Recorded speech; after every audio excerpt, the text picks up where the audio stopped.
go. So we are to the PDE. Prior to client walking in, you should have already looked up the intake screener form and known why the client's walking in. You should know their payer source, and you should maybe look through any other document library type stuff, see if there's more information there. You should be very prepared for sitting down for the PDE. So just so you guys know, this training PDE that I provided for you guys, I wrote down different questions that I ask kind of in my head, or how I want to phrase things for clients as I'm sitting there trying to gain information here. In the interest of time, I'm not going to go over this whole thing. A lot of it's self-explanatory, but I do want to open up. Maybe you guys can raise your hand if you have questions as we go through each part. I would like anybody to offer specific things that they like to ask, or how they like to ask to get information, and I'll try my best to provide areas that we have to get information. So,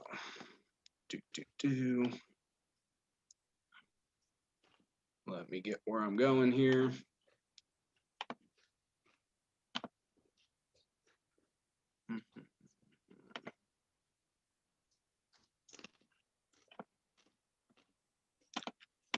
There we go.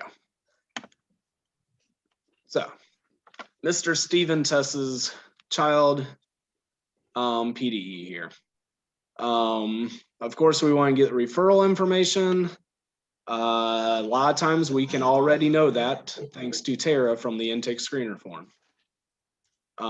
Child description of problem. A lot of our children will not provide information here, but if they do, I really like to quote the kid and provide any insights that he gives, or she. And then family, I typically say something like, in a nutshell, describe why you're here or what brings you here. Maybe describe some of the behaviors that have, prompted you to look into receiving services, describe your child, whatever.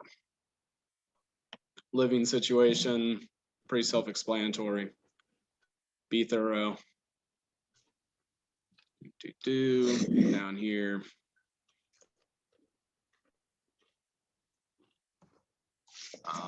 As I'm skipping over, I guess we'll go page 3 here. Please speak up since I can't see all of you guys. Does anybody have any questions on page 3? Anything that's come up or any confusions?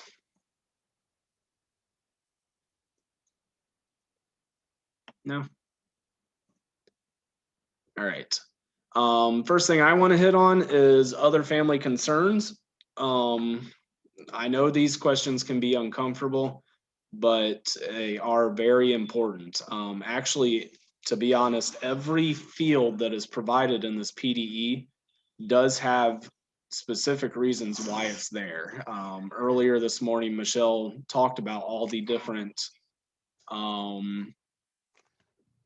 entities that we're involved with, whether it's the mental health board or the DD board or the county or whatever.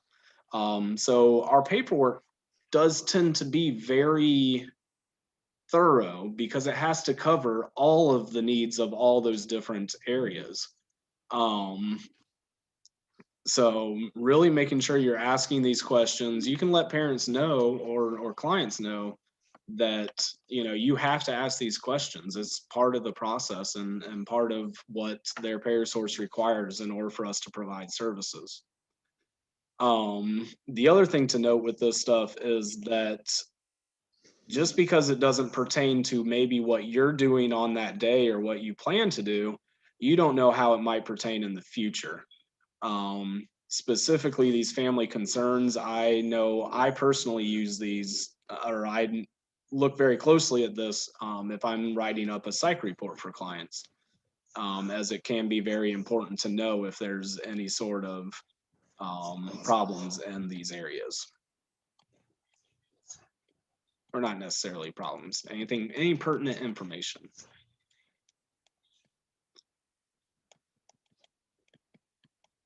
Next, what we call the so quick form, because it's so quick in finding information for our kiddos. Again, I want to really reiterate that you guys don't know while we're doing this how this information might be useful later on. So really being thorough and understanding both the client's strengths as well as their limitations can really outline how, you know, another service provider directs their treatment, or maybe even connecting medical necessity for something that we might be doing on down the road. I mentioned medical necessity there. That is important through all of this and goes back to that magic term, the golden thread. So specifically, if I do a PDE here, and maybe on down the road, one of you is providing CPST services for a client, and let's say you're working to help that client. I don't know, what's a good example? Maybe you're working to toilet train that client. If I don't mention anywhere that this client's not toilet trained and that this is a required need, we can't work on that. We need the documents that there is a medical need in order to provide the services that we're providing. So like I said, being thorough. Now, as I say that, it's also important to note that we can miss stuff. So that's where PDE updates become important. If there is something, if maybe you as QMHS staff notice that a client is having difficulties with, you can let the person know in charge of the ISP, and we can call up the parents, do a PDE update, and get that documentation in there to make sure that medical necessity is there, as well as connect that golden thread. I know I've said golden thread a lot, told you I will. But it continues to be that ongoing from the first page all the way through our service that we have it documented. We're showing the medical necessity, and we're showing how every document and every service is connected and why it's important to the overall treatment of our clients. The services that we provide are very unique because they are extremely individualized for the client, which is very important for what we do.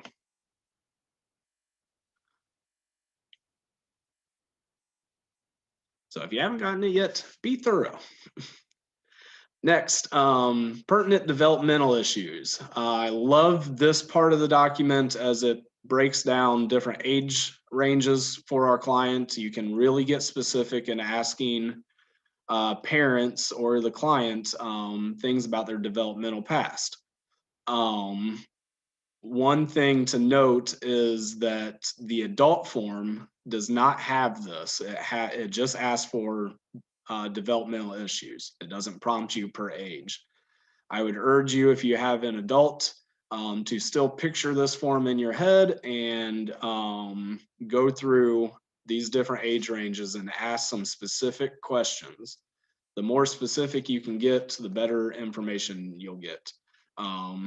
Also being very aware of time spans when you should develop different skills and different abilities is very important, as you can ask in those times if they met those milestones or not.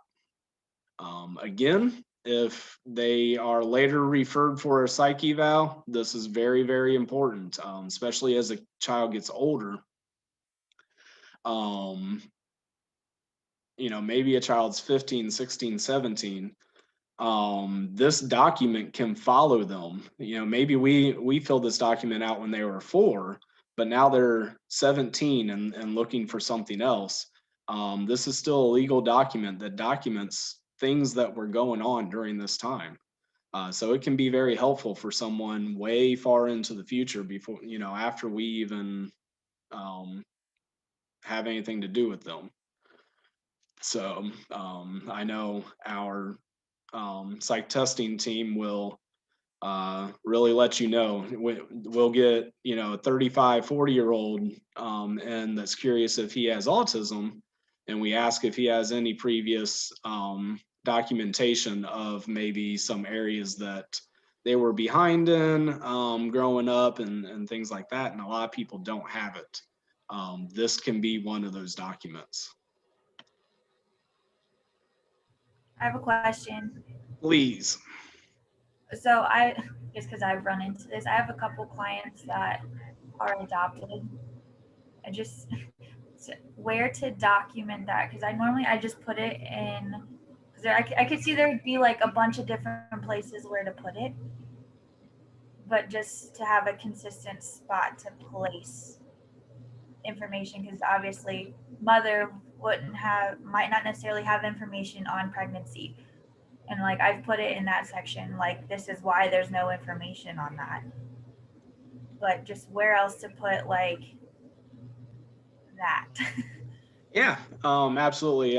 First, to answer your question, that's been addressed in the new intake paperwork whenever that comes through, so that'll be helpful. So if they are adopted, there can be a couple things there. So sometimes I want to also let people know, like, clients adopted, but parents have not let client know that yet. So stuff like that. As you mentioned, it can be there are different places that you can put it.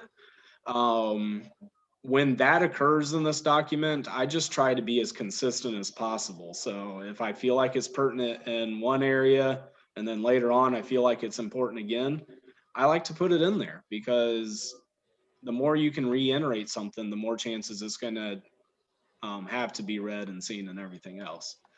But in primary household here, sometimes I might put father in parentheses, adopted father, something along those lines. Um, or where is it at here? Um, do, do, do. I think sometimes I'll just kind of jot it down here for other family members listed, just to have somewhere to have it noted. I feel like there is somewhere I put it specifically though. I've hit that other box on like the custody parenting plan before, Yeah. but just because one, I have an aunt that's guardian, so that's where it made the most sense in that situation. Yeah, I mean, really anywhere you can put other and then describe why you're clicking other is going to be helpful.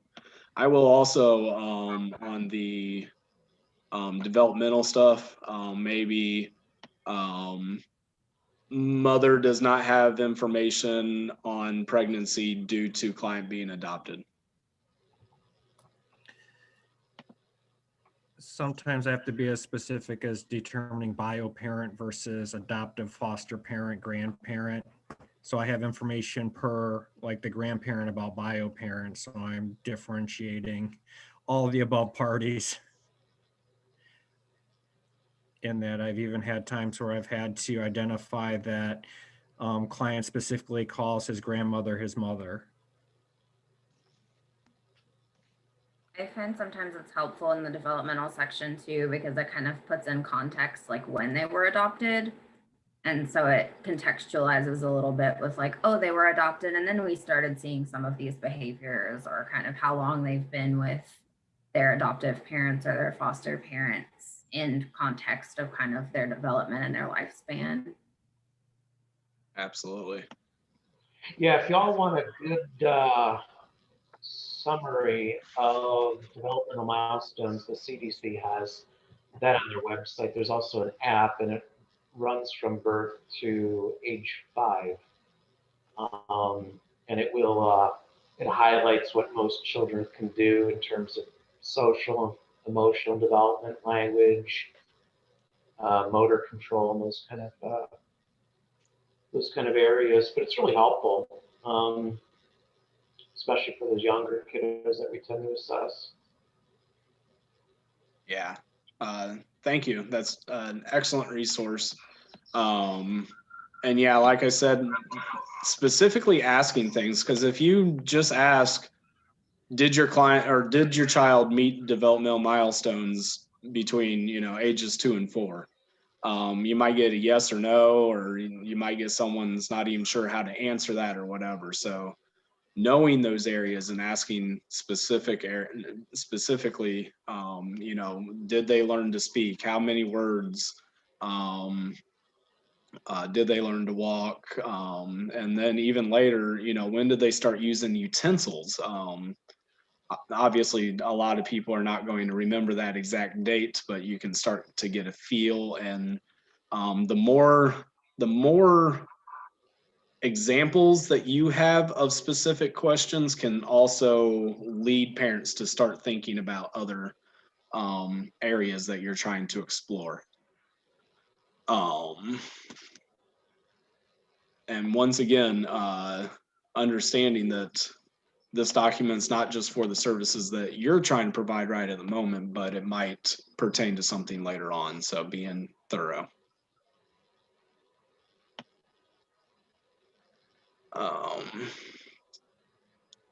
If you haven't gotten it, be thorough, be thorough, be thorough. Same thing with school stuff. Legal. I'm trying to rush here. I'm not gonna get as into depth as I had planned, but I want to get down to let's see here. Medications. Oh, sorry. Let me go back one more time to developmental stuff. I keep on talking about this magical intake paperwork that we're coming up with, but it does break down questions for specifically what our team might be interested in learning, what the speech team might be interested in learning, what OT, all of our different service providers. It does have sections that have questions to answer there. So I know I'm thinking specifically for the speech team, it does, Stoney, I'll get to you in just a second. It does break down when did they start talking, how many words, and I think it even asks some specific, if they were able to say this versus that or whatever. Stoney? Yeah, I was just gonna ask a quick question about the intake paperwork. Is the goal for us to have that new intake paperwork like a day or so in advance so that we can look over it before the PDE? Yep. Okay. Yeah, I really advocated for that. And I think that's where we're really getting into this client portal. So we might not have that new intake paperwork until we get this client portal stuff. But that's the idea is, again, back to me saying, if we can enter that PDE with already knowing so much about the client, that family's going to feel so much better. Yeah, that's definitely the hope to at least know it. You're probably not going to be able to fill it in the PDE, so you might have to go back and complete some of the PDE, excuse me, a little bit later. But yeah, we want to have that background information.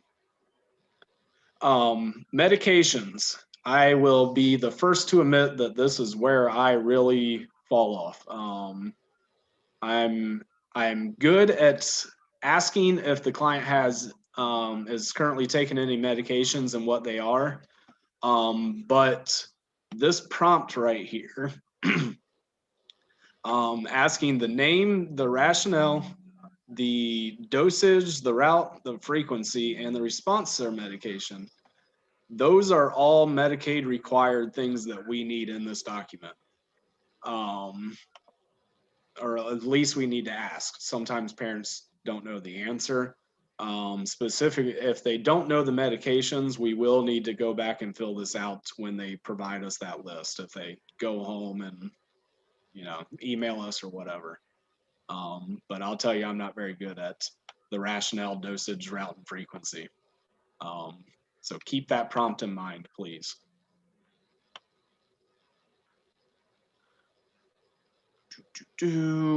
Alcohol and drug history. Abuse history is obviously very important. Another uncomfortable thing to ask, but we do need to know. Can be very important.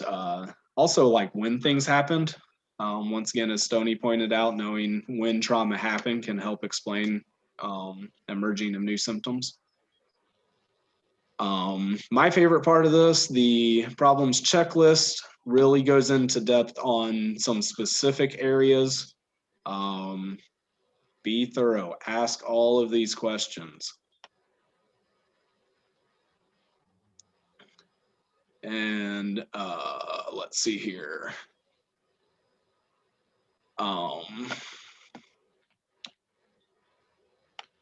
Right here's where we want to make sure that we're documenting if the client is not toilet trained or if he's having any other toileting issues, bedwetting, things like that. We want to make sure that's documented somewhere. And then there's also, there's a requirement that we don't have a prompt in here for. I'm not sure if I wrote it or not. Let me see. Yeah, so I did write it in here. We don't have a prompt, but we are required to ask about past restraints. If the client has been in past restraints before, physically restrained in his school or at a hospital or whatever the case is, we are supposed to specifically ask about that. And unfortunately, this form does not prompt us to do that. So try to keep that in mind. Medical, we want to make sure we really explore surgeries and brain injuries are some things that I can forget sometimes. This is an important spot to document allergies as well. And I will tell you some of the other changes with CareLogic is we do have a new allergies tab that we're working on sometime in the future. The ECR will actually have a place to red flag us if a client has allergies. So that'll be a nice change here in the future.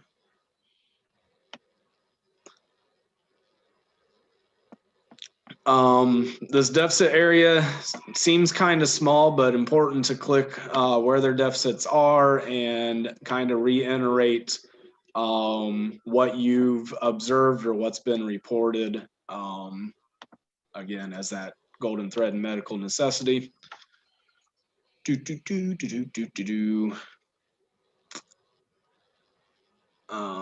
Past attempts to harm self or others, important area. I'm sorry, I know I'm rushing. This section here, the behavioral, the services that they are seeking. Typically, we want this in the parent or the client's words. So this isn't necessarily our professional opinions or anything like that. We want to know why what the family's seeking and maybe even why they're seeking it. Again, we can already find this information on the intake screener form. And then get through all this narrative stuff we got to fill out. We get to the treatment recommendations and needs. Actually, there we go. This is where we are going to provide information of what we are referring, which we'll get to our service referrals here in a little bit. But given the information that we have documented in this PDE, we want to make sure we are referring for services that are going to help this family. That can range from a plethora of things. One thing I like to mention is that it can be something such as like medication management. We don't offer medication management, but we want to let the family know that we think that's a recommendation that would be helpful for you. You can really honestly write anything that you would recommend treatment wise to be helpful for a client. But what we do use this for is to recommend services specifically that we provide to help them. We do want to try our best to label things as their technical terms. So as Michelle mentioned, counseling is technically called psychotherapy. So we want to try our best to refer for psychotherapy, not counseling services. And then providing a description of what that service would address is going to be another layer of that golden thread and medical necessity. It's also going to help out questions later. So if I get this client, if I get a referral from somebody assigning this client to me for providing counseling services, I can already know, okay, we're supposed to be addressing symptoms of autism, and specifically for this client, they're having some social and communication deficits. So you're already trying to communicate to whoever that next step is, why you're referring that service. So here I maybe didn't do as good of a job. Behavior consultation services aimed at providing behavioral services within the home. Maybe I might say behavior consultation services aimed at providing behavioral services within the home to address clients' oppositional defiance towards mother when prompted to do chores. I don't know. But directing people how that service might best be utilized given the information that you have. I try to outline as many services as I could. Sometimes we only have 5 boxes, so sometimes you do need to kind of lump them together. Try not to do that, but we only have so many boxes. Next is the parent and guardian's response. Here we want to specifically say what their response is to the recommendations. If they agree to the recommendations, we want to specifically say each service that they agree to. And then the next step would be if they do not agree to something, why they don't. We really don't want this. I don't want to fill out that I recommend speech and then speech reads this and say, well, you recommended speech, but you didn't refer it. Why is that? And 3 months from now, I'm not going to be able to answer that question. I should say something like parents disagree with speech services because client is already receiving speech from another provider. Or parents do not wish to start behavioral consultation services within the home right now because they are feeling overwhelmed with all the services that they're already getting at school. Whatever it is, it can help communicate to other people and answer questions that might arise later. And I think that concludes the document, or as fast as I can go through that document. Questions? I can see you guys again. Did I bore you guys? Thanks for sitting through it. I just know we haven't gone over that for a while. And specifically for the QMHS staff, I think it's helpful for you guys to know where to find this information. Especially if you're looking at a kid and maybe they're presenting new behaviors. You know, has this been documented in the past, or do I need to bring this up to a supervisor or whoever in order to get maybe the ISP changed so that you can address those symptoms or whatever it is. But the big thing is that those symptoms need to be present in that document in order for us to refer for services. So if I go through that whole PDE and I don't say a single thing about problems with speech or communication, I better not refer for speech services because it just won't make any sense. There's no medical necessity documented there. All right. Who could use another bathroom break? All right. See you guys at 2:40.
right, as people start bouncing back here. Sorry that well, I don't know if you guys mind that I'm really rushing and talking fast here. Trying my best to hit the 3:30 mark here, which I hope you guys appreciate. I'm personally going to continue to be available until probably 5-ish or so. So if you guys want to hang around afterwards and ask some specific questions or go over something in a little more detail, I'm more than happy to. I do just really want to make sure this whole kind of process is streamlined and we're on the same page. There's so many of you that I talk about the same topics to, but you know, if you talk to somebody one day and somebody the next day, the information is slightly different. So this is just a very good opportunity for us to all make sure we're on the same page. So with that being said, we have now completed the PDE with our client. The PDE offered us so much excellent information about the client and guided us on where they're having trouble. So we need to have thorough understanding of what services we offer and how we can help them. So I shared with the majority, well, with my team, Joe, are you back? Where are you at, Joe? There you go. If you find it helpful, you're more than welcome to share the electronic referral protocol that I typed up with the rest of the team. But I did type up another pretty thorough document that I shared with you guys earlier in the day, titled the Master Electronic Referral Protocol. Nice title, just rolls right off your tongue.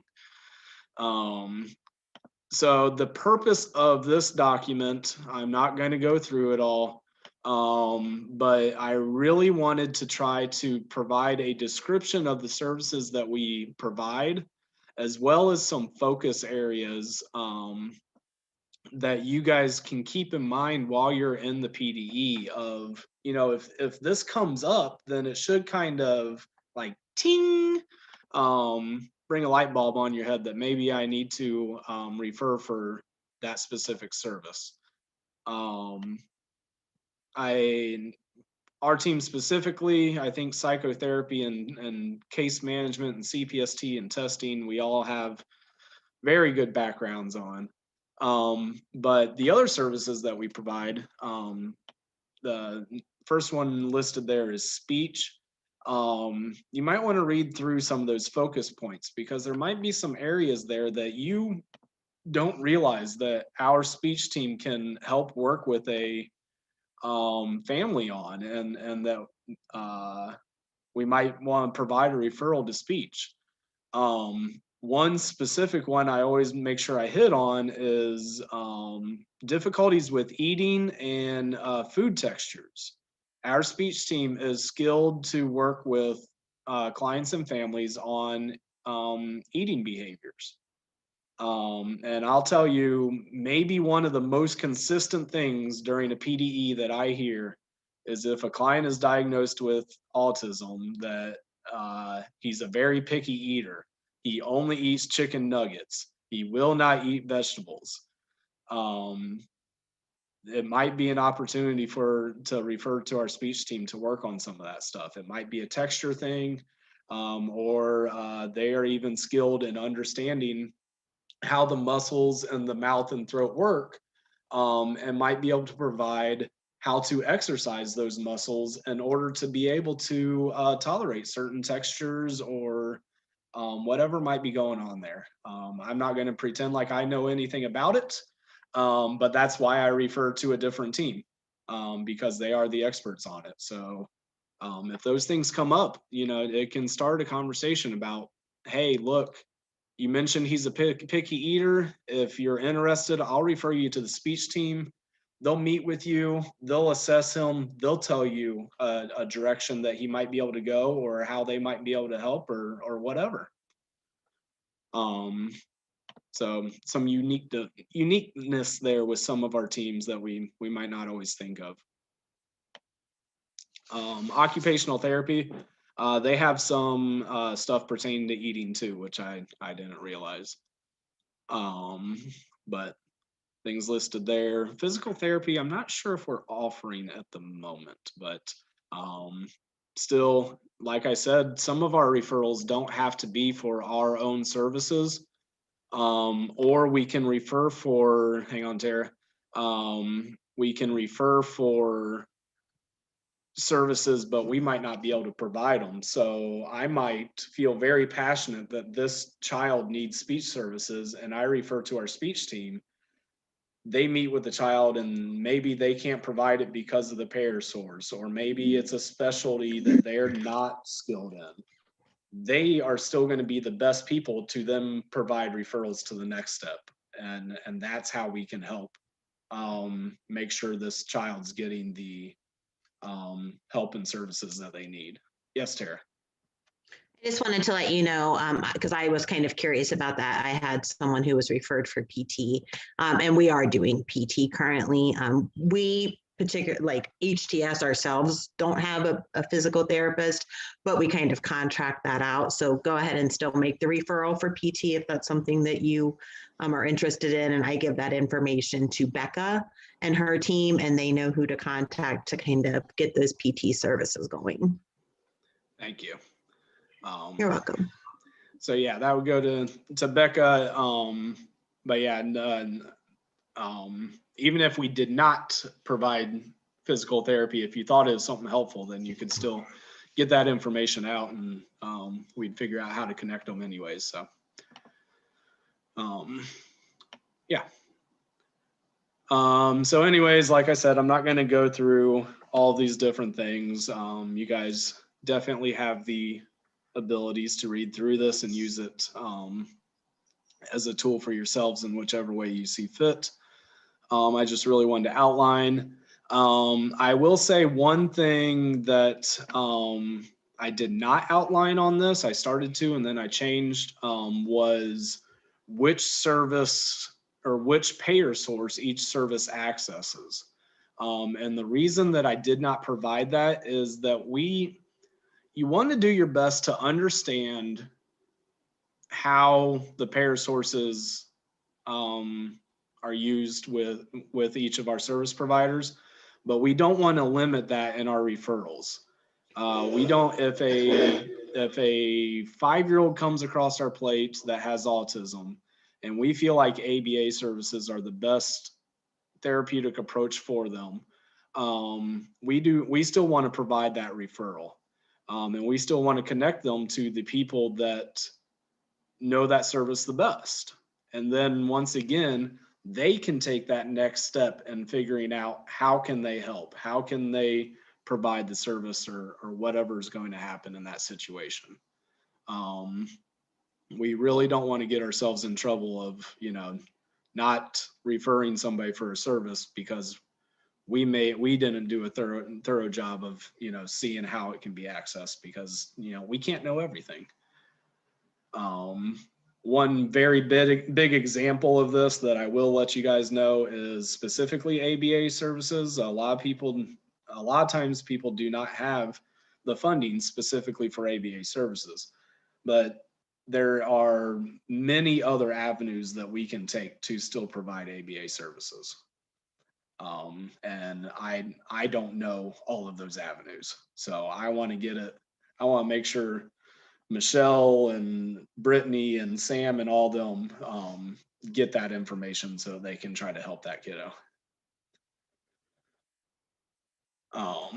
Lastly, on that form that I shared with you guys, it does tell you who to send the referral to, as well as some additional notes on the bottom of maybe some additional people we need to provide on that, the electronic referral. So they get to the right people, and so that we don't lose anybody in the mix of trying to refer them for services. Just as a courtesy, if you guys keep this in your mind, if you forget, it's fine. It's not a big deal. But Miss Becca Peck did request, if you are referring for her services, if she could be the last name on the list when you complete the referral protocol. The reason is that only the last person on the list can add people to that list, and she likes to send that referral to then the clinician that's going to work with the client. So like I said, if you think about it, great. If you don't, it's not the end of the world. Referrals, questions. That is literally as fast as I can go over that. Awesome. I'm doing just a great job. No questions, nothing. Next note on referrals. So hopefully you guys all know where to find those electronic referrals. There is a description box. So you click on who you're referring, and then at the end of that first page, there's a description box or comment box, I think it is. Stony, I'm going to give you a hats off. I've actually heard 3 people comment on the comments that you document there, and how easy it is for them to understand why you're referring or what's going on. That is definitely our opportunity to tell the person, tell the service providers what any specifics to the referral. Specifically for Stony's, I think it was a speech referral that the parent wanted to supplement or combine speech services because the child was already getting it elsewhere, but they wanted additional stuff. So that's helpful information to know. It's also helpful to know how the family wants to receive a service. So, do they want CPST within the school, or do they want it at home, or do they want outpatient, or definitely no more than 1 hour a day, or yeah, we want 24-hour care, or any specifics like that can really be helpful. Third note on referrals, or I guess the next step of referrals, is our psych reports. So we have a number of people in our virtual room here that complete psych evals and psych reports. This is another chance for you to thoroughly understand a client and the services that might help them. So at the end of all of our psych reports, we do provide a list of treatment recommendations, or what they might need to do to move forward after a report. Excuse me. We really do want to make sure that, again, we're using this opportunity to try to connect these families to the services that are going to help them. And then, of course, go in and provide that electronic referral if the parents are interested in those services. Last opportunity for referral is maybe the QMHS staff here or other service members. Maybe they come to us and say, this kid just suddenly experiencing really a lot of difficulties with blah, blah, blah. I think they would be great if they could receive such and such service. We can generate a referral for that, but I want to go back and remind you guys of the golden thread. If these are new behaviors or somebody's got a new observation or whatever, then we definitely want to go back and do a diagnostic update first to outline those symptoms and behaviors, and why we are referring for that service. And if it's a branch service, it may not, a referral that gets generated maybe within the community because they may not be provided or able to be provided at that specific location. So I'm pretty familiar with, I know in Erie County, most of the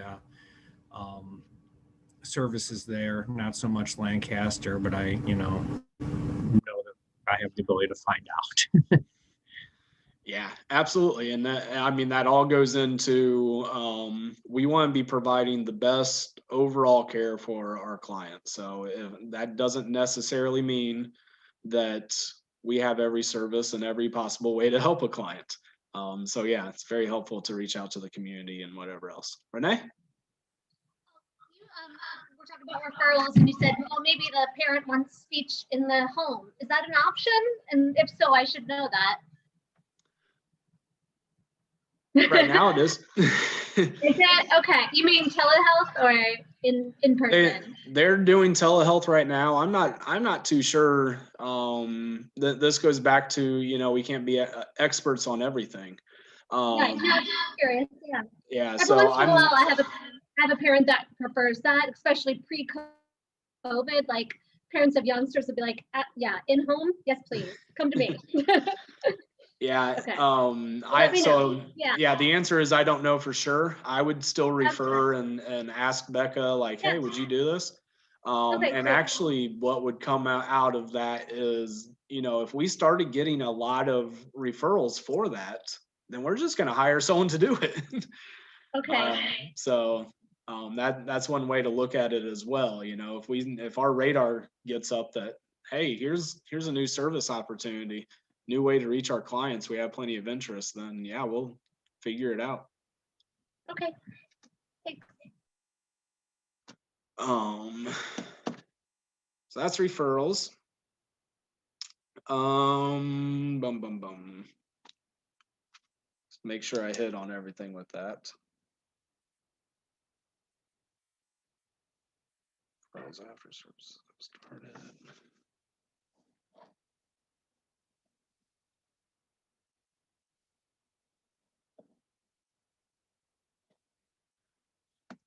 Feel like there's one more thing with referrals, but I can't remember what. So, oh well, we'll move on. Let's see here. So I'm not going to actually go into the document here, but once we refer to services specifically for our team, one thing that we continue to assist in is CPST and TBS services, which that one I can safely say is only if they have Medicaid. So that is the one financial provider, I guess, that we can be sure of. Either way, you can't refer for CPST and TBS services if they do not have Medicaid. And if they do have Medicaid, then we should really be teaching the families about CPST and TBS services and how it can be utilized. But in order to provide those services, we need to produce an ISP, which is an individual service plan. Hopefully you all know exactly what those are and exactly what they look like, and where to find them. There is, back to the Stephen Tess test client, there is an ISP that I created there. If you guys are interested in exploring that, I tried my best to do the same thing that I did with the PDE, but the format of it didn't make it very easy on my life. But the ISP is our next step in the golden thread. It should absolutely have connections to all of the symptoms that were presented in the PDE, and it shouldn't have anything new or different that is not in there. So the first step would be that we cannot treat a diagnosis that the client does not have. We diagnose them through the PDE. So if they're diagnosed with autism, I cannot treat an anxiety disorder. That would need to be documented in the PDE, and then we would address that. All of the goals and objectives outlined in that ISP should be connected to the symptoms of that disorder. I hope you guys all know this, so I'm going to move on from that. The biggest thing, if you're writing up an ISP, to know is that I believe Dr. Michael Wagner over there did an amazing job of creating some click boxes and drop downs for a lot of the goals and objectives. Those are meant to be prompts for you. They are not meant to just click them and move on. You need to edit those. The ISPs need to be extremely individualized. and specific to the client, to the best of your abilities. So adding some information in there, being a little bit more specific on what you're working on or how those ISPs are going to address the symptoms is what we're looking for on those ISPs. Anything else with ISPs?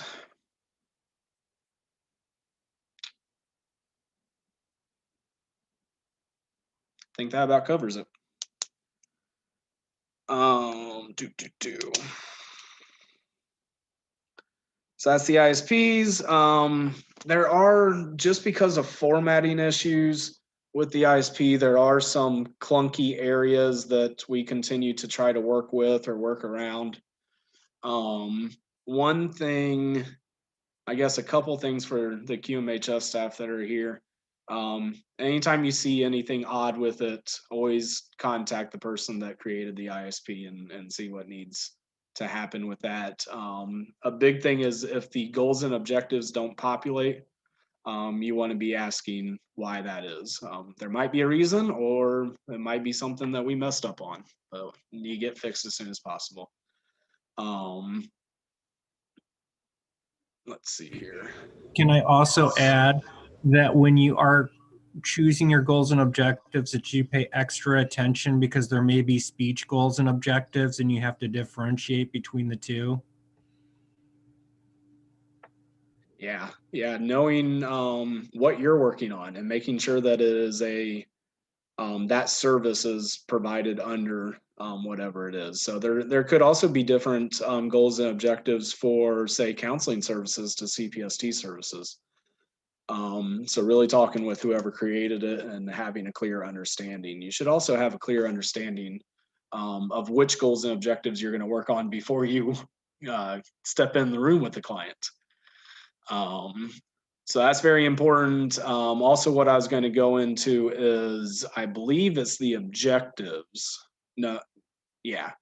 Under the objectives, if you actually go into the ISP and pull it up, there's a frequency tab that we have to fill out.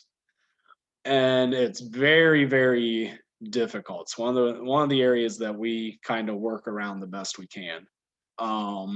So we can put something in like 1 to 2 hours a day, or 1 to 2 hours a week, or 5 to 10 hours a week, or we can really put anything in there. But we want to be as accurate as possible. It doesn't have to be perfect. It doesn't have to be absolutely correct every single week, because there is some fluctuation there. I know all of you QMHS staff can understand that. A client might not show up one week, or maybe just his needs change throughout the week, or whatever might occur. But if you guys ever do see any extreme differences in that area, then we do need to change it. So if I would say, this client's going to receive 1 to 2 hours of CPST a week, and you're providing 5 hours a day, we want to make sure that gets corrected. But typically we try to provide a fairly big range to fit that in. We also cannot use as needed, so we do have to specify a time. As needed is not a good enough time, Medicaid says. And yeah, I think that's it. Questions on ISPs? Excellent. I have a question. Angie? Sorry. What about specific to like the licensed providers with assessment? Like, I think one of the phrases I have used, like if I know it's a kid that's going to have a lot of changes, like assessment of need as needed, or should I put like once a month, or? You should not be using assessment of need at all. Okay. So don't click that anymore. Okay, that's easy. If anything, it'd probably be once a year, but we don't use that anymore. That's assessment of need is not a technical Medicaid service, so we don't have to worry about it. It'll fall under CPST and case management. Sorry. All righty. So that runs through. We have now connected all of the dots for symptoms, diagnoses, services that we're recommending, how we're going to provide that service, and outlined our goals and objectives that are individualized care for the client to receive services. And now they're receiving services. You guys are doing an excellent job. And the client has graduated services. He no longer needs us anymore. So then we're going to fill out a discharge summary. For those responsible for the discharge summaries, I think you all have a pretty clear understanding of how that goes. Monthly, to the best of my abilities, I try to send out reminders to you guys if a client has not received services for a while, that we either need to be checking in with them or that we might potentially need a discharge. Criteria for discharging could be that they graduated. It could be that a client has asked to stop services. If a client is no longer communicating with us, our policy is that we need to attempt to communicate with them 3 different times to try to set up a session. Or if they no call, no show to 3 sessions, then we can discharge. Other things, a client might move away and not be able to reach services anymore. Payer source may fall out and they might not be able to afford services anymore. Whatever, but we want to stay on top of our discharges. A big note as Dawn jumps back into the picture here is if we do discharge clients, that we let the billing team know. They have a couple things on the back end that they need to do and clean up in order to keep CareLogic operating as nicely and smoothly as possible. There's also a Medicaid ineligible list that gets sent out every month that we prompt you guys to scan over real quick and see if you have any clients that have been discharged. You let Dawn's team know once again if you do discharge a client. Anything else, Dawn?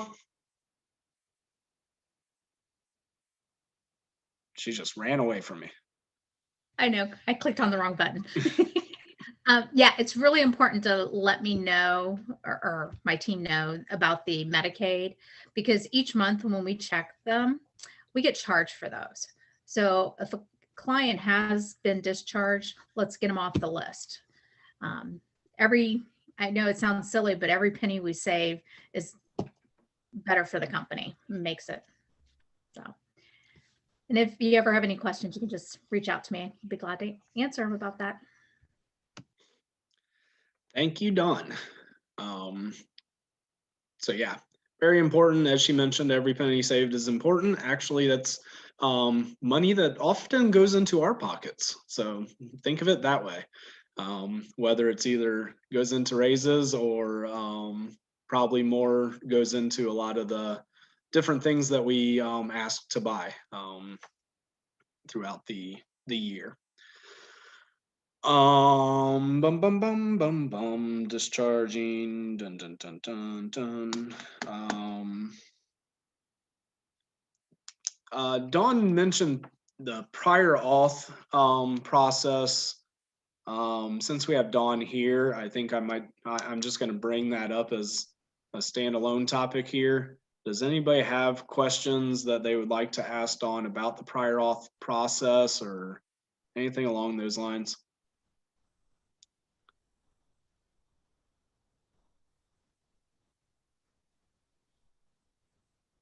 everybody's staring at the clock saying, I don't want to ask a question. We got 15 minutes left. And I will let everybody know that a lot of the insurance companies are asking you to do the prior auth. It's really a predetermination in a lot of cases, but they want to talk to the clinician and see what's going on with the client to make sure that they're not paying for additional services that aren't needed. I know it's a pain, but it's what we have to do, unfortunately. I'm in the process of working on getting everybody their own logins to the different portals, because there for a while we were getting kicked out of several of them and we were doing password changes a lot. So, but again, just reach out if you have questions about the prior auth and we'll double check for you. Renee? Question, Don, about insurance. A lot of families, not a lot, but have been postponing their psych evals. So how do I know whether or not their health insurance information is current? I would suggest reaching out to me. We'll check when the payer was added in. Yeah. Especially there were several that came in around October. Yeah. End of the year, we always want to come back and in January, have us recheck all the benefits. But yeah, just reach out to me and we'll just double check. Also with that, make sure you're looking at your authorization dates, and we upload them. There is a prior auth section in CareLogic, but we also upload the actual authorization into the document library. No, I understand, but is there a time, should I just let you know in advance of all of my psych evals, like, hey, can you verify these? Or how would I know how much time has passed between when benefits were checked and when the psych eval is happening? If you go into the actual message board, Okay. like where it says about the copay, Yeah. deductible, all that good stuff. If you click on that, it'll open up to another screen and there'll be a date there. Timestamp. Okay, so what's a good time frame? If it's like 2 months old or 3 months old, when should I ask you to rerun benefits? I would say over 2 months. Cool, thank you. Okay, yeah, I All don't right. want to pick up everybody's time, but thanks. No worries. Something I've been meaning to ask. Thanks. Yeah, and I'd say a big thing too with those prior auths, as Dawn mentioned, make sure you pay attention to the time span that they give you the prior auth, as we have had a lot of cancellations and COVID related issues. I think when it's come up, we have not had any issues, knock on wood, and hopefully I'm right that we've contacted whoever's provided the prior auth and asked for extension, and they're very understanding. But obviously we don't want to provide a service that we don't have authorization for. Correct, because if we don't have that authorization, we won't get paid. And I don't like writing things off. Absolutely. That's prior auth process there. And then I also wanted to mention specifically for our psych evals, please remember to, or try your best to remember to upload those psych evals into the document library, as well as you can do a quick PDE update to update their diagnosis if there's a change. And a PDE update would be important if there are significant new symptoms or something along those lines that's not provided in the original PDE. I would say if there's a change in diagnosis, that's probably the case. But also if it's a fairly minor update to their diagnosis, I think CareLogic still has does it still have the diagnostic change? I'm not going to look right now. There was a tab to provide a new diagnosis, but, and of course your psych eval would provide the golden thread medical necessity information for that change of the diagnosis. But we just want to make sure we're doing that. Yeah, Tess. Did we have like a document that had links to where we go for each of the insurance companies for the prior auths at one point, or am I just imagining that? Dawn? What was it that you were asking? I'm sorry. I couldn't remember if at one point we had sent out like a document that had the links to which website you go to for each insurance companies, or Renee saying no. Okay, because I don't think so. It's just I could probably come up with something for that, but usually like UHC is UHC unless it's Optum, but I can put it on my to-do list. I think Yeah, that would be actually helpful. maybe Tara, did you help out with this at one point? I was thinking maybe we are uploading the prior auths and contact information onto I the feel like drive. there is something on the drive that, yeah, I will share with everyone what I created. There is a spreadsheet on the drive. I won't share it until Monday, but I will share that with you guys for everyone that it would be pertinent to. So I don't have all of them, but I have the majority of the ones that we use. So I'll send out that information to everyone. Hey, Tara, why don't you send it to me first so we can make sure? Because Okay. like Medical Mutual doesn't use Medical Mutual anymore. They use NavNet. So I don't know if you have that information or not, if you don't mind.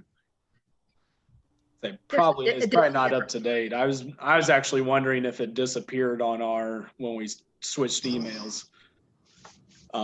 But yeah, that can be something that we can all actually work on contributing to too. If hey, this was the prior auth and I didn't see it in here or something, you can upload it into that, help each other out.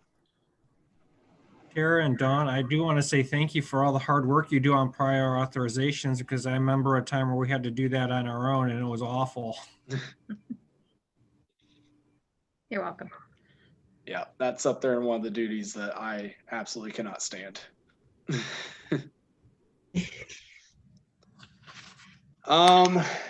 Folks,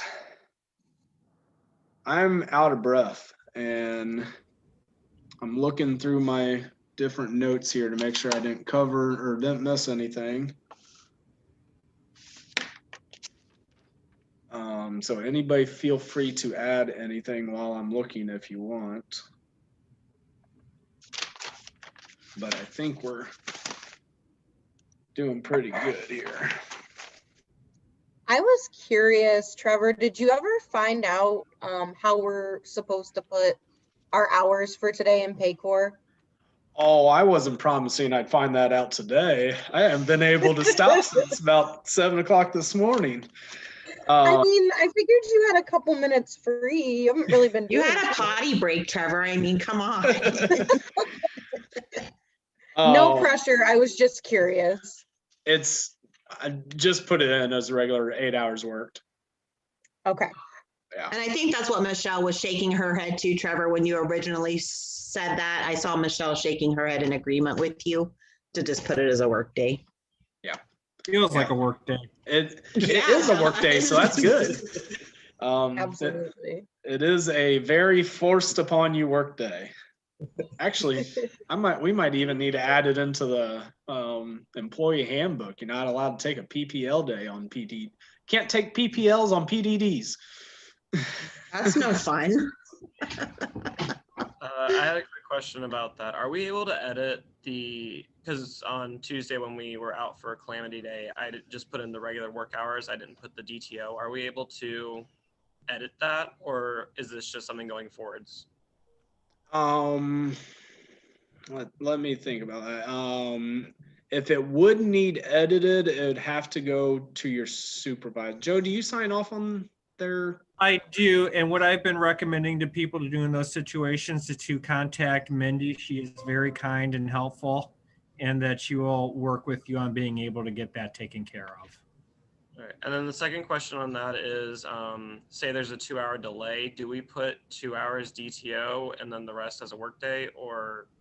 Yes. Cool. Yep, you got it.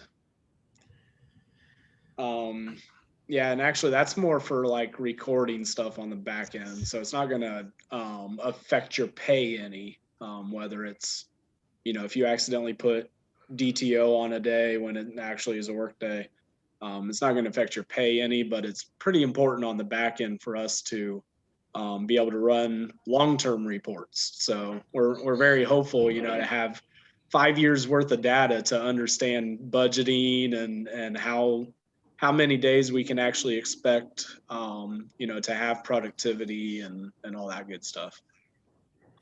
And the end of our week needs to equal 40. Yep. Hey, Joe, I think in my conversation with Mindy, the takeaway was I had already entered my 8 hours all week, and then I went in and put my DTO in. So to clarify for Aaron, I don't think you're going to put in 6 hours. I think you would still put in 8, but I could be wrong. But mine has 8 hours in and then 8 hours DTO. So you might want to email Mindy. Yeah, you wouldn't put 8 hours DTO and then also 8 hours that you work that day. Is Okay. that All right. Yeah. Yeah. Yeah. I just didn't want Aaron putting in 6. Well, he would, so for the 2-hour delay, you would put 2 hours of DTO and then 6 hours of regular work, which would equal 8 hours for that day. Okay. Am I missing something? I'll email Mindy and try to get her opinion. I'll let you know on Monday too, okay? That is the right answer. Aaron's got the right answer. Email Mindy. I need to quit pretending like I know what I'm talking about when it comes to HR stuff. But yes, Mindy is very amazing, and she very much wants to be accessible and, you know, the title of HR. She wants to be a very helpful resource for you guys. So don't be afraid to reach out. Don't be afraid to reach out to anybody. So Tara for intake and ECR stuff, and Dawn for billing stuff, and me for if you're not sure who to talk to, or if you just want to talk. We're all a team, so that's the point. And that we're going to continue as we talked about the referrals. We're going to continue to become much more of a whole team. As you noticed, maybe for the first time in a year or two, we've did a PDD day there with everybody involved, and we all want to be able to reach out to, you know, the speech team to learn a little bit more about speech, or the ABA team to learn a little bit more about behaviors or whatever. So I guess that's a perfect closing statement for me. We're going to continue to work to be a multiple disciplinary team that really relies on each other for all of our different specialties. And that's where we're definitely going to be moving forward to in the next couple years here. As always, for me, I will hang out here. If there's any additional personal questions, actually, I'm going to go to the bathroom real quick. And then actually, I've got a little bit of time, so if anybody's interested, I'm also going to hang out here if you guys want to have a little bit of a behavioral health happy hour. And with that, I'll hit